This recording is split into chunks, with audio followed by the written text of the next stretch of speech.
दर्शक हो नमस्कार, शुभ सायंकाळ. आज 25 जुलै रोजी सायंकाळी 6 वाजताची उजनी अपडेट आपण या व्हिडिओच्या माध्यमातून पाहणार आहोत.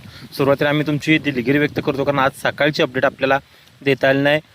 आषाढी एकादशी असल्यामुळे आणि तिथलं कव्हरेज थोडाफार असल्यामुळे आणि पंढरपूरमध्ये नेटवर्क नसल्यामुळे आपण सकाळचं नेटवर्क सकाळचं जे अपडेट आहे ते अपडेट आपण देऊ शकलो नाही. त्यामुळे आम्ही तुमची दिलगिरी व्यक्त करतोय. आत्ताची 6ची अपडेट देत असताना खरं तर महत्त्वाची बातमी आहे भीमा नदीकाठच्या शेतकऱ्यांसाठी, कारण वीर धरणातून जे काही पाणी सोडलं होतं त्याचा विसर्ग थोडाफार कमी करण्यात आला आहे. मात्र दौंडची जी आवक आहे ती दौंडची आवक पाऊण लाखाच्या आसपास या ठिकाणी आली आहे. 6ची अपडेट आपण पाहिली असेल तर सायंकाळी 6 वाजता दौंडवरून जो काही येणारा विसर्ग आहे तो 74,030 क्युसेक्स इतका विसर्ग हा दौंडवरून भीमा उजनी धरणामध्ये येतोय आणि त्यामुळं एकंदरीत उजनीची पाणी पातळी वाढलेली आहे.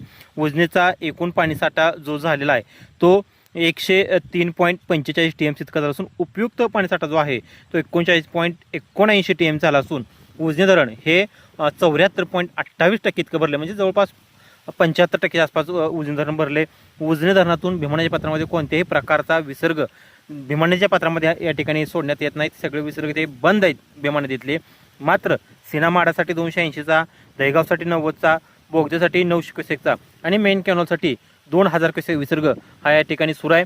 आणि सायंकाळी 5ची आपण अपडेट पाहिली असेल तर काल जो काय वीर धरणातून 25,000 विसर्ग सोडण्यात येत होता तो कमी करून तो आता जवळपास 14,000च्या आसपास तो विसर्ग करण्यात आला आहे. त्यामुळे आता भीमा नदीकाठच्या शेतकऱ्यांनी जे काय काल सोडलेलं पाणी ते पाणी पोहोचण्याची शक्यता आहे. त्यामुळे आता पंढरपूरमध्ये भीमा नदीच्या पात्रात वाढ होणार आहे. त्यामुळे नगरपालिकेच्या वतीनं भाविकांसाठी काळजी घेण्याचं आव्हानही पंढरपूर नगरपालिकेच्या वतीनं ठिकाणी करण्यात आले, कारण त्या ठिकाणी भीमा नदीची पाणीपातळी वाढणार आहे आणि लाखोच्या संख्येनं आलेला जो काय भक्त आहे तो त्या ठिकाणी चंद्रभागेच्या वाळवंटी असल्यामुळं आणि त्यामुळं दुर्घटना घडू शकते. त्यामुळे भाविकांनी नदीच्या पात्रामध्ये जाऊ नये असे आवाहन या नगरपालिकेच्या वतीनं करण्यात येते. त्यामुळे तुर्तास तरी भीमा नदीकाठच्या शेतकऱ्यांसाठी महत्त्वाची आणि आनंदाची बातमी की उजनीनं आपलं पाऊण शतक या ठिकाणी आता पूर्ण केलं आहे आणि उजनीतून भीमा नदीच्या पात्रामध्ये कोणत्या प्रकारचा विसर्ग सुरू नाही आणि वीरमधून मात्र जो काय काल 25,000 विसर्ग होता तो आता 15,000 करण्यात आला आहे. उजनी आणि वीरची अपडेट आम्ही तुमच्यापर्यंत आता नक्की पोहोचवू.